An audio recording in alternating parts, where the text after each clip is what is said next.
यहाँ पर file now का बटन है, इस पर क्लिक करना है। यहाँ पर करंट असेसमेंट या सिलेक्ट करना है, मोड ऑफ फाइलिंग में ऑनलाइन, उसके बाद कंटिन्यू पर क्लिक करना है। To file fresh income tax return का रो दिखाई दे जाएगा, स्टार्ट न्यू फाइलिंग पर क्लिक करना है। असेसी आपको यहाँ पर सेलेक्ट कर लेना है, फिर कंटिन्यू पर क्लिक करना है। अब ITR फॉर्म आपको सेलेक्ट कर लेना है, उसके बाद नीचे प्रोसीड विद ITR 1 पर क्लिक करना है। पॉपअप आ जाएगा, ओके पर क्लिक कर देंगे, फिर लेट्स गेट स्टार्टेड पर क्लिक करेंगे। अब रीजन हमें बताना है ITR हम क्यों फाइल करना चाहते हैं। पहला वाला रीजन हमारे लिए एप्लीकेबल है, उसके बाद नीचे कंटिन्यू पर क्लिक करेंगे। अब इस तरीके से पॉपअप आ जाता है कि प्रीफिल्ड डेटा आपको दिखाई दे जाएगा, आपको क्रॉस वेरीफाई कर लेना, ठीक है। ओके पर क्लिक करेंगे। इस तरीके से रिटर्न समरी का पेज आ जाता है। यहाँ पर कुछ शेड्यूल दिए गए हैं जिनको हमें भरना होता है। सबसे पहले पर्सनल इन्फॉर्मेशन हमें दिखाई दे रहा है, इस पर क्लिक करेंगे। क्लिक करते ही वेरीफाई और पर्सनल इन्फॉर्मेशन का पेज आ जाता है। प्रोफाइल डिटेल यहाँ पर दिया गया है, नीचे कॉन्टेक्ट डिटेल भी दिया गया है, ये सब कुछ आप चेक कर लीजिएगा। उसके बाद आपको स्क्रॉल करके नीचे आना है। नीचे आएंगे तो यहाँ पर नेचर ऑफ एम्प्लॉयमेंट का ड्रॉप डाउन है, बहुत सारे ऑप्शन दिए गए हैं, चेकआउट कर लीजिएगा, जो भी आपके लिए एप्लीकेबल होगा सिलेक्ट कर लीजिएगा, ठीक है। उसके बाद फाइलिंग सेक्शन यहाँ पर 139(1) दिया गया है, ड्यू डेट के पहले अगर आप करते हो तो। और नीचे आएंगे, यहाँ पर हमें ओल्ड टैक्स सिस्टम चुनना है या पुराना टैक्स सिस्टम चुनना है, उसका ऑप्शन दिया गया है। By default new tax system यहाँ पर सिलेक्टेड है, बट अगर आपको ओल्ड टैक्स सिस्टम चुनना है तो यस पर क्लिक कर दीजिए।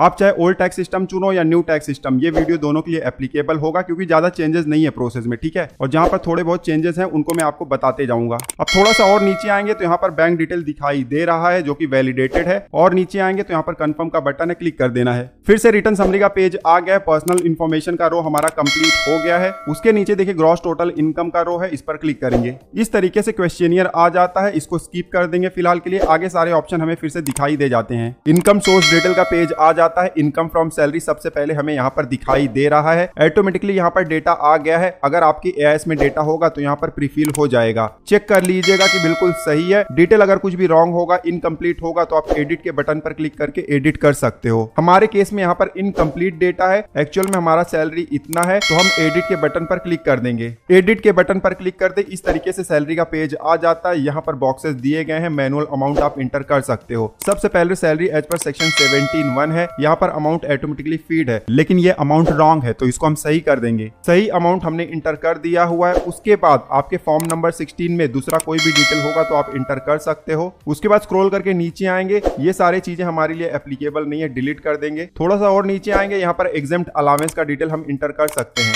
आपके केस में अगर एग्जेम्प्ट अलावेंस है तो यहाँ पर अमाउंट आप इंटर कर सकते हो। देखिए एग्जेम्प्ट अलावेंस के नीचे आपको नेचर ऑफ एग्जेम्प्ट अलावेंस का बॉक्स दिखाई दे जाता है, इस पर क्लिक करोगे ड्रॉप डाउन आ जाता है। बहुत सारे ऑप्शन आपको यहाँ पर दिखाई दे जाते हैं। ओल्ड टैक्स सिस्टम अगर आपने चुना हुआ है तो ज्यादा ऑप्शन दिखाई देंगे, और अगर न्यू टैक्स सिस्टम आपने चुना हुआ है तो थोड़े से कम ऑप्शन आपको दिखाई दे जाएंगे। चेकआउट कर लीजिएगा, जो भी ऑप्शन अवेलेबल है अगर आपके लिए एप्लीकेबल होगा तो सिलेक्ट कर लीजिएगा और उसका अमाउंट यहाँ पर इंटर कर दीजिएगा। यहाँ हमारे ITR में बहुत सारे ऑप्शन ऑटोमेटिकली ओपन हो गए हैं, तो इनको हम डिलीट कर देते हैं। हमारे केस में हाउस रेंट अलावेंस है और वो थोड़ा सा एग्जेम्प्ट भी है, तो हमने हाउस रेंट अलावेंस सिलेक्ट कर लिया हुआ है। अमाउंट हम जल्दी से इंटर कर देंगे। न्यू टैक्स सिस्टम में इसका बेनिफिट आपको नहीं मिलेगा, ओल्ड टैक्स सिस्टम में ही मिलेगा, ठीक है। उसके अलावा देखिए दूसरा कोई भी एग्जेम्प्ट अलावेंस है तो ऐड अनदर पर क्लिक करके आप उसको भी ऐड कर सकते हो, ड्रॉप डाउन से सिलेक्ट करके, ठीक है। हमारे केस में एक ही था तो हमने इंटर कर दिया हुआ है। और नीचे आएंगे, यहाँ पर हमारा डिडक्शन हमें दिखाई दे जाता है। स्टैंडर्ड डिडक्शन 50,000 का मिल जाता है। स्टैंडर्ड डिडक्शन का बेनिफिट इस साल से नया टैक्स सिस्टम हो या पुराना, दोनों को मिल जाएगा, ठीक है। उसके बाद नीचे आएंगे, अगर प्रोफेशनल टैक्स है जो कि आपने पेड किया हुआ है, फॉर्म नंबर 16 में है, तो उसको आप यहाँ पर दिखा सकते हो। हमारे केस में नहीं है। नीचे आएंगे, यहाँ income chargeable under the head salary है और उसके नीचे ही सेव का बटन है। सैलरी का सारा डिटेल हमने फीड कर दिया हुआ है, उसके बाद सेव पर क्लिक कर देंगे। फिर से इनकम सोर्स का पेज आ जाता है। इनकम फ्रॉम सैलरी हमारा इस तरीके से अपडेट हो गया है। अब थोड़ा सा स्क्रॉल करके नीचे आएंगे, अगर आपको हाउस प्रॉपर्टी का भी इनकम है या कोई होम लोन है हाउस प्रॉपर्टी पर, उसका क्लेम लेना है तो ऑलरेडी हमने वीडियो बनाया हुआ है बड़ा वाला, उसमें आपको मिल जाएगा, ठीक है। हमारे केस में एप्लीकेबल नहीं है। और नीचे आएंगे, यहाँ पर इनकम फ्रॉम अदर सोर्सेज है, ऑटोमेटिकली डिटेल यहाँ पर आ गया है। कुछ अगर इसमें मिस्टेक होगा या इनकम्प्लीट होगा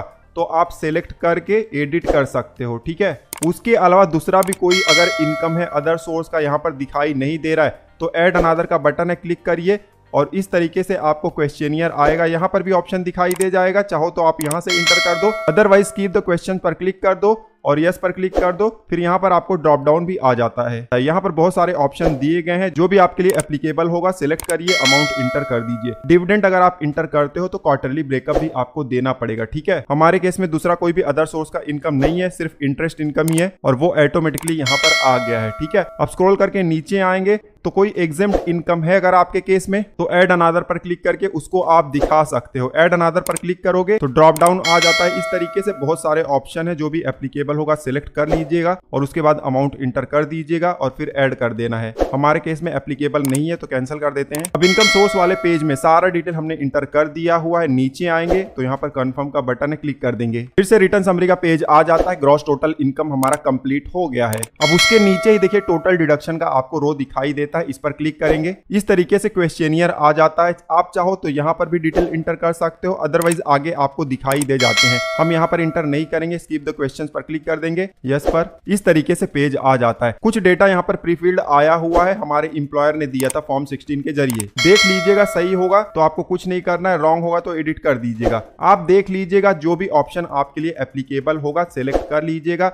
बहुत सारे ऑप्शन यहाँ पर दिखाई नहीं देते हैं, तो वो सारे ऑप्शन आपको यहाँ शो ऑल डिडक्शन पर मिल जाएंगे। जब क्लिक करोगे तो यहाँ पर देखिए बहुत सारा लिस्ट आ जाता है, तो चेकआउट कर लीजिएगा। जो भी एप्लीकेबल होगा सिलेक्ट करके अमाउंट इंटर कर दीजिएगा। हमारे केस में सेक्शन 80D है, 80 TTA है और 80E है, तो सारा डिटेल हम इंटर कर देते हैं जल्दी जल्दी। सारे डिडक्शन हमने इंटर कर दिए। एक चीज का आपको ध्यान देना है, अगर आपने पुराना टैक्स सिस्टम चुना हुआ है तभी आपको डिडक्शन के ज्यादा बेनिफिट मिलेंगे। न्यू टैक्स सिस्टम अगर आपने चुना हुआ है तो ये सारे डिडक्शन के बेनिफिट आपको नहीं मिलेंगे। यहाँ पर आपको पेज तो दिखाई देगा, लेकिन आप किसी चीज पर क्लिक नहीं कर पाओगे अगर आपने नया टैक्स सिस्टम चुना हुआ है तो, ठीक है। अब सारे डिडक्शन का डिटेल इंटर करने के बाद हम नीचे आएंगे, यहाँ पर कंफर्म का बटन है, इस पर क्लिक कर देंगे। रिटर्न समरी का पेज आ गया है। यहाँ पर टोटल डिडक्शन का रो भी कंप्लीट हो गया है। अब नीचे आएंगे, टैक्स पेड का रो है, इस पर क्लिक करेंगे। अगर आपकी सैलरी पर TDS डिडक्ट हुआ है तो पहले रो में आपको अमाउंट दिखाई दे जाएगा, जैसे कि हमारे केस में दिखाई दे रहा है। सैलरी के अलावा दूसरा कोई भी इनकम है जिस पर TDS डिडक्ट हुआ है तो सेकेंड रो में दिखाई देगा। उसके अलावा अगर आपने इनकम टैक्स पेमेंट किया हुआ है तो आखिरी रो में दिखाई देगा, ठीक है। अब जो भी अमाउंट आपको दिखाई दे, यहाँ पर शो डिटेल का आपको ऑप्शन दिखाई देता है, इस पर क्लिक करो और चेकआउट कर लो कि आपका डिटेल सही तरीके से दिख रहा है। अगर कुछ भी रॉन्ग होगा तो चेकबॉक्स पर क्लिक करिए और एडिट कर दीजिए। उसके अलावा यहाँ पर जो भी TDS का अमाउंट आपको दिखाई देता है उसको 26 AS से आप जरूर मैच कराइएगा। हमारे केस में हम मान लेते हैं कि सब कुछ बिल्कुल सही है। अब नीचे आएंगे, यहाँ पर कंफर्म का बटन है, क्लिक कर देंगे। फिर से रिटर्न समरी का पेज आ गया है। टैक्स पेड का रो भी कंप्लीट हो गया है। अब नीचे आएंगे, टोटल टैक्स लायबिलिटी का रो है, इस पर क्लिक करेंगे। इस तरीके से पेज आ जाता है। ऊपर आप देख सकते हो इनकम का कंप्यूटेशन होता है। नीचे आएंगे तो यहाँ पर टैक्स का कंप्यूटेशन होता है। जो भी टैक्स लायबिलिटी है, सेज है या दूसरे पोर्शन होते हैं टैक्स के, सारे हमें यहाँ पर दिखाई दे जाते हैं। एक बार चेकआउट करने के बाद आपको स्क्रॉल करके नीचे आना है और यहाँ पर आपको कंफर्म का बटन दिखाई दे जाता है, इस पर क्लिक करना है। फिर से रिटर्न समरी का पेज आ जाता है। सारा शेड्यूल हमने कंप्लीट कर दिया हुआ है। अब नीचे प्रोसीड का बटन हमें दिखाई देता है, इस पर क्लिक करेंगे। अब इस तरीके से पेज आ जाता है। यहाँ पर लिखा गया है कि इतना रिफंड अमाउंट हमें मिल सकता है। नीचे यहाँ पर डिटेल दिया गया है, कुछ करना नहीं है, ऑटोमेटिकली सब कुछ आ गया है। स्क्रॉल करके नीचे आएंगे तो प्रीव्यू रिटर्न का बटन है, इस पर हम क्लिक करेंगे।